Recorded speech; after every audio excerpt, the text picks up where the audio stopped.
జిల్లాలోని రైతులు భూసార పరిరక్షణకు ప్రాధాన్యత ఇస్తూ సేంద్రియ వ్యవసాయం వైపు మొగ్గు చూపాలని జిల్లా కలెక్టర్ కీర్తి చేకూరి అన్నారు. అరికిరేవుల ప్రాథమిక వ్యవసాయ సహకార పరపతి సంఘం వద్ద నిర్వహించిన ఖేత్ బచావో అభియాన్ కార్యక్రమంలో కీర్తి చేకూరి ముఖ్య అతిథిగా పాల్గొన్నారు. కీర్తి చేకూరి మాట్లాడుతూ వ్యవసాయంలో యూరియా వినియోగాన్ని అవసరమైన మేరకు పరిమితం చేసి వర్మీ కంపోస్ట్ వంటి సేంద్రియ ఎరువుల వినియోగాన్ని పెంచడం ద్వారా భూసారాన్ని కాపాడడంతో పాటు సాగు ఖర్చులను కూడా తగ్గించుకోవచ్చని తెలిపారు. రైతులందరూ ఆర్గానిక్ వ్యవసాయం వైపు అడుగులు వేయాలని సూచించారు.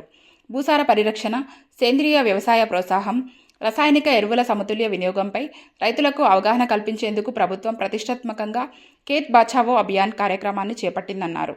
మట్టి ఆరోగ్యాన్ని కాపాడడం ద్వారా దీర్ఘకాలికంగా వ్యవసాయ ఉత్పాదకతను పెంచవచ్చని చెప్పారు. రైతులకు భూసార పరీక్షలు, సేంద్రియ ఎరువుల వినియోగం, ప్రకృతి వ్యవసాయ పద్ధతులపై ప్రత్యేక అవగాహన కార్యక్రమాలు నిర్వహిస్తున్నట్టు తెలిపారు.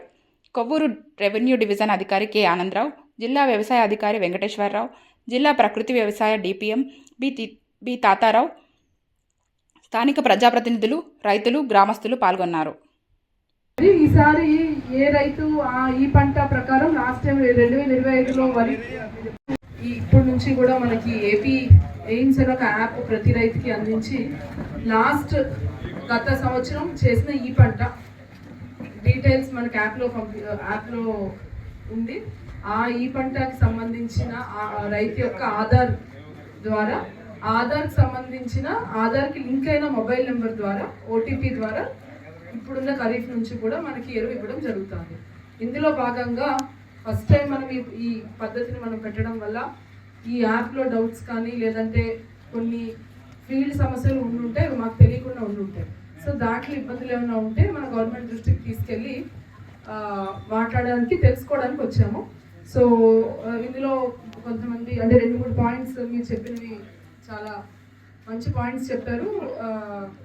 సో అందరికీ కూడా ఎవరు ఎప్పుడు వచ్చినా సరే ఎవరికి ఫలానా ఈ పంటలో 100 మంది రైతులు ఉంటే ఇంతకుముందు 100 మందిలో ఫస్ట్ 50 మంది ఎవరైతే వచ్చారో వాళ్ళకి ఎక్కువ రావడం, నెక్స్ట్ 50 మంది ఎవరు వచ్చారో వాళ్ళకి తక్కువ రావడం, ఈ భయం ఉంటుంది.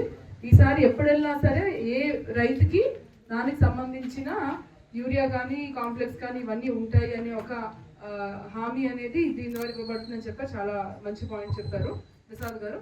ఇది కాకుండా రెండోది కౌలు రైతుల గురించి ఆయన చెప్పారు. అది కూడా మేము పేరెక్కించడము, ప్రొక్యూర్మెంట్ మాత్రం ఓనర్కు ఉండేటట్టు చేయడం అనేది రెండోది, అది మేము చేయిస్తాము. మూడోది నిన్న డిస్ట్రిక్ట్ అగ్రికల్చర్ ఆఫీసర్ గారు వచ్చి